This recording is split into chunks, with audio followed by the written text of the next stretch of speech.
Hello, hello, good evening, good afternoon, good morning. Depending on where you are in the world, God bless you and thank you for tuning in. So, today we're going to discuss the sons of God.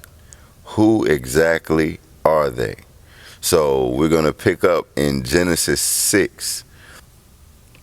And it came to pass, when men began to multiply on the face of the earth, and daughters were born unto them, that the sons of God saw the daughters of men that they were fair, and they took them wives of all which they chose. And the Lord said, My spirit shall not always strive with man, for that he also is flesh, yet his days shall be 120 years. There were giants in the earth in those days, and also after that, when the sons of God came unto the daughters of men, and they bare children to them, the same became mighty men, which were of old, men of renown. Now, this is in Genesis. This is in the Old Testament. Now, let's go to Job. In the land of Uz there lived a man whose name was Job. This man was blameless and upright. He feared God and shunned evil. He had 7 sons and 3 daughters, and he owned 7,000 sheep and 3,000 camels. I just want to pause right here because he had 7 sons and 3 daughters, and he also had 7,000 sheep, 3,000 camels. Okay, so that was 7,000 sheep. All right, so that's 1,000 sheep for each son, and there's 3,000 camels. That's 1,000 camels for each daughter. And he also had 500 yoke of oxen and 500 donkeys, and had a large number of servants. So Job was balling. This is like a major corporation he got. And we go further to say he was the greatest man among all the people of the East. This says so much about Job's good character. The people loved him. Now, his sons used to hold a feast in their homes on their birthdays, and they would invite their 3 sisters to eat and drink with them. When a period of feasting had run its course, Job would make arrangements for them to be purified. Early in the morning, he would sacrifice a burnt offering for each of them, thinking, perhaps my children have sinned and cursed God in their hearts. This was Job's regular custom. So in the Old Testament, under Mosaic law, this is normal to have a burnt offering. This is before Jesus came as the final sacrifice. Now there was a day when the sons of God came to present themselves before the Lord, and Satan, adversary accuser, also came among them. The Lord said to Satan, From where have you come? Then Satan answered to the Lord, From roaming around the earth and walking around on it. The Lord said to Satan, Have you considered and reflected on my servant Job? For there is none like him on earth, a blameless and upright man, one who fears God with reverence and abstains from evil because he honors God. Then Satan answered the Lord, Does Job fear God for nothing? Have you not put a hedge of protection around him and his house and all that he has on every side? You have blessed the work of his hands and conferred prosperity and happiness upon him, and his possessions have increased in the land. But put forth your hand now and destroy all that he has, and he will surely curse you to your face. Then the Lord said to Satan, Behold, all that Job has is in your power. Only do not put your hand on the man himself. So Satan departed from the presence of the Lord. Now there's a few things I want to point out here. First of all, Job was brought up immediately in the meeting of the sons of God. Now the sons of God are angelic hierarchy. They had to meet in the presence of God. And we wonder, how does Satan get back in the presence of God again after he had been casted out of heaven? Now I know you had to ask, why would God allow Satan to come in this meeting? Why was he allowed in the building at all?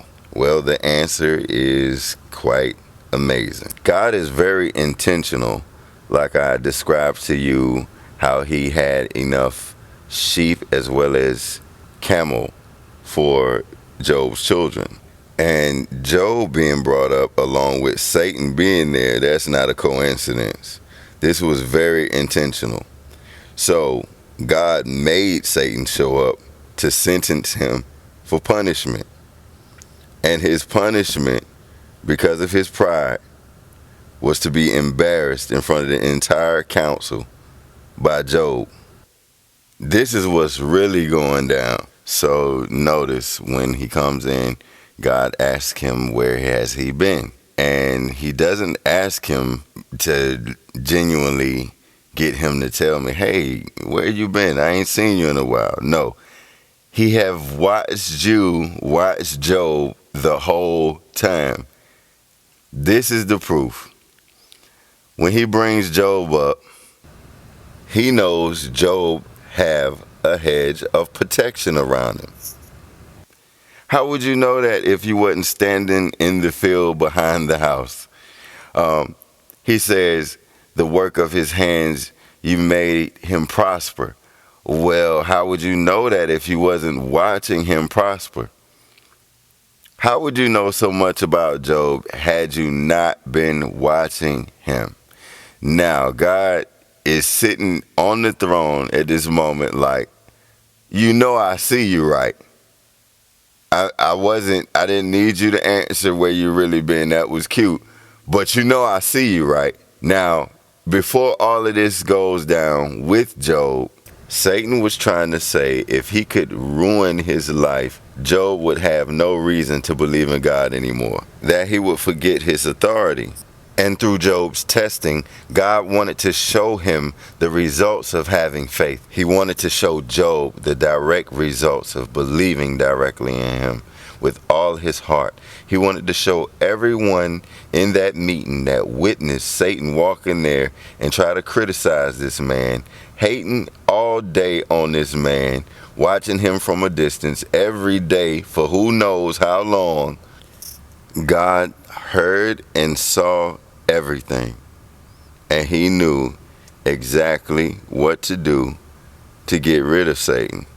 Because if you would notice, Satan didn't show up in no more meetings at all. God already knew what Satan was trying to do. God showed up in Job's life like never before, unlike anything Job had ever seen before. So that struggle that you're going through, the loss you've taken, your life and who you are is a punishment to the enemy.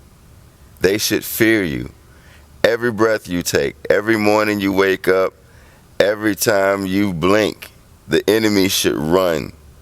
You have authority. You have power. Understand.